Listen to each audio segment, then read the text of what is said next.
Assalamualaikum warahmatullahi wabarakatuh. Salam jumpa, salam sejahtera untuk Anda semua, sahabat-sahabat sekalian. Pondok pesantren, sebagaimana umum diketahui, merupakan lembaga pendidikan Islam pertama yang ada di negeri ini. Dalam catatan sejarah, pondok pesantren atau sistem pondok pesantren diadopsi dari sistem pendidikan sebelumnya yang berada di Nusantara, yaitu padukuhan dan padepokan. Seiring perkembangan zaman, pondok pesantren kian meluas. Pondok pesantren kemudian menjadi basis pertahanan dan perjuangan, baik untuk kemaslahatan umat ataupun untuk kemerdekaan bangsa ini. Namun, pondok pesantren tidak lepas dari diskriminasi, baik di masa penjajahan ataupun ketika di masa kemerdekaan. Berikut ini ulasan dari sejarawan Nahdlatul Ulama terkait dengan dunia pesantren. Terus terang aja, pesantren itu sudah banyak hilang. Pesantren-pesantren besar itu sudah tidak ada pesantrennya. Namanya aja masih pesantren, tapi apa dalamnya? Ada MI, Sanawiyah, Aliyah, sekolah tinggi agama. Itu sekolah itu, bukan pesantren. Ya. Kenapa? Ngaji Sorokan Bandongan sudah tidak ada ya. Tinggal ya, beberapa kali lihat tuh. Justru pesantren itu di situ. Ya. Saya bicara soal sistem pesantren. Kenapa? Saya dulu tahun 89 itu ngambil S2 di IKIP Pendidikan. Tesis saya tentang pesantren. Ya. Pesantren itu sistem pendidikan modern. Kenapa? Ciri modern itu liberal, pragmatis. Itu ciri orang modern. Pesantren itu paling liberal.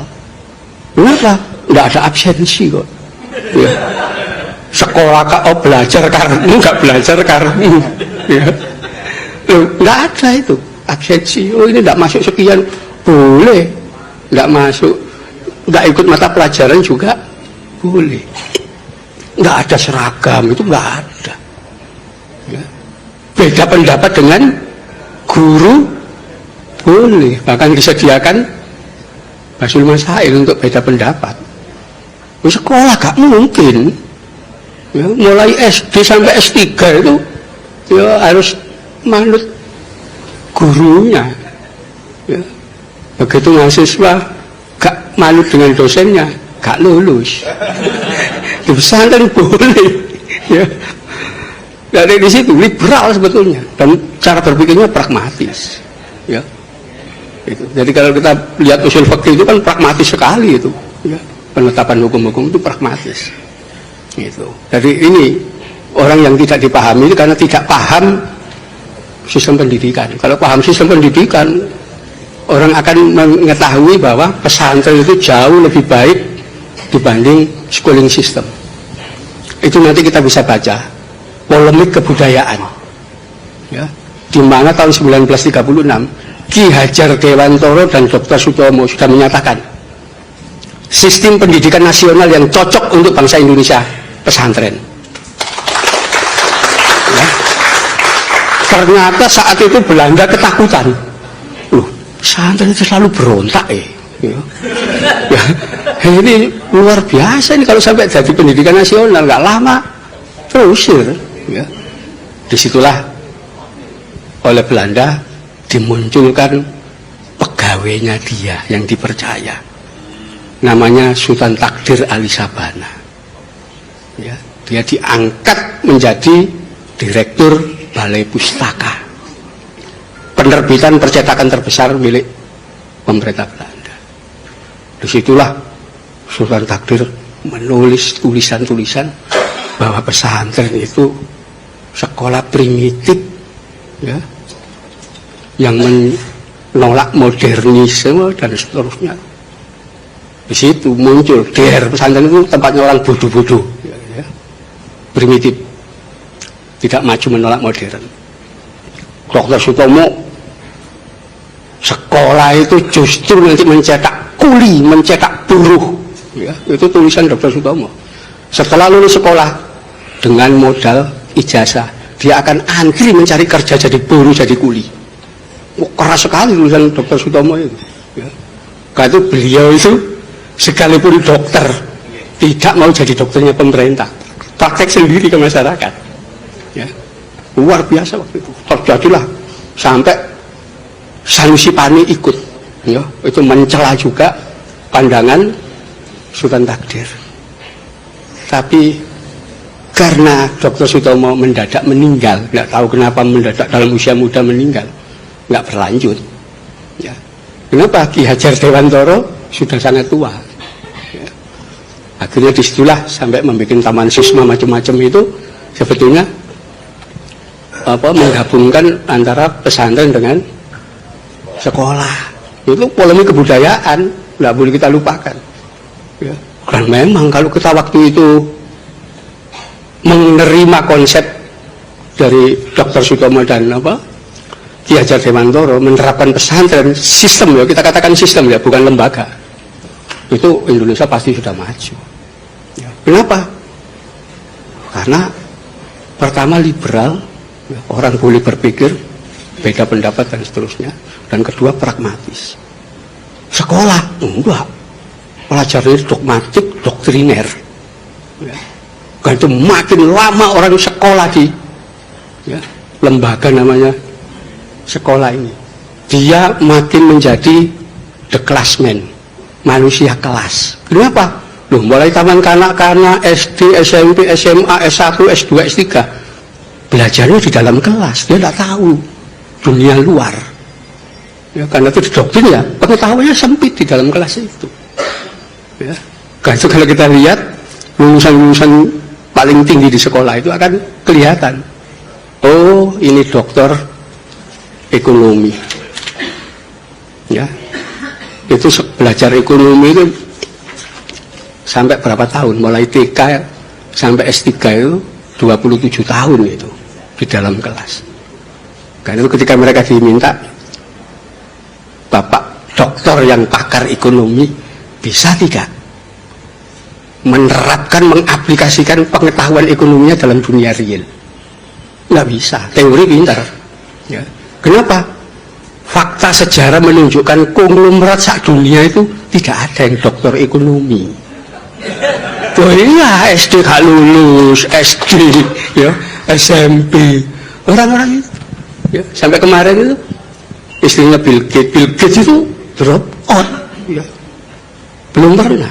Nanti silakan dibuka aja. Ada nggak dokter ekonomi yang jadi konglomerat? Nggak ada. Begitu juga pakar ilmu politik. Ya. Belum ada dokter ilmu politik jadi presiden di satu negara. Ya. Loh, faktanya begitu. Amerika negara gede kurangnya apa? Mana pernah dipimpin dokter ilmu politik? Nggak ada.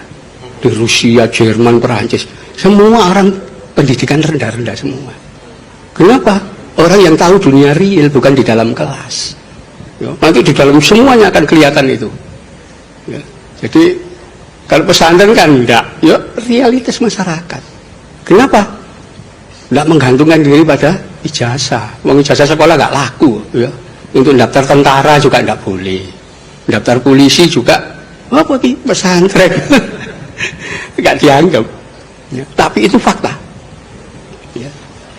Bahkan kalau kita mau buka sejarah bagaimana kaum sarungan yang dianggap primitif itu, ya, dalam sejarah kita, yang melahirkan TNI itu orang-orang dari pesantren mayoritas. Ya. Itu fakta. Ya. Saya nulis buku judulnya Fatwa dan Resolusi Jihad. Ya. Ya. Bahwa yang melahirkan negara ini itu adalah golongan dari pesantren, termasuk yang membidani lahirnya TNI. Anda bisa bayangkan TKR ketika dibentuk, ya, 5 Oktober 1945, tanggal 10 Oktober sudah diumumkan, ya, TKR itu memiliki 10 divisi, ya, 10 divisi, satu divisi isinya 10.000 pasukan, ya, itu terdiri dari 4-5 brigade. Divisi pertama jelas ditulis di situ, dipimpin oleh Kolonel Kiai Haji Samun. Ada Kiai Hajinya di situ. Ya, silakan data ini dilihat di Pusat Sejarah ABRI. Loh ada. Ya. Itu divisi kedua Kolonel Kiai Haji Aruji Kartawinata. Ada Kiai Hajinya diilangi. Ya. Komandan Resimen 17 Letnan Kolonel Iskandar Idris. Itu ada semua. Ya. Komandan-komandan batalion itu gelarnya kiai-kiai semua. Ya. Di Malang itu Kiai Iskandar Sulaiman, mayor. Ya. Kiai Abdul Manan Wijaya, ya. Sampai pahlawan di Malang itu ada namanya Hamid Rusdi. Itu ketua Ansor Malang dulu. Ya. Yang meninggal dalam pertempuran dan jadi pahlawan. Ya. Ini kenapa hilang dari sejarah gitu loh. Ya, itu saya ungkap semua di buku Fatwa dan Resolusi Jihad. Ya, bahwa TNI itu salah satu yang membidani adalah dari golongan kaum sarungan dari pesantren. Demikian para pemirsa sekalian, video tadi memang video lama, yaitu video dalam seminar Sarung Nasional yang digelar oleh Lembaga Takmir Masjid Nahdlatul Ulama. Acaranya juga digelar di gedung PBNU lantai 8 pada tahun 2017 yang silam. Namun demikian, saya pikir hal ini penting untuk kita simak kembali bahwa dunia pesantren belakangan agaknya memang seperti yang diulas oleh Kiai Haji Agus Sunyoto. Pondok pesantren kebanyakan belakangan ini hanya tersemat namanya. Sistem aslinya sudah tergerus. Bagaimana menurut Anda? Berikan saran di kolom komentar. Mohon maaf, sampai jumpa. Wassalamualaikum warahmatullahi wabarakatuh.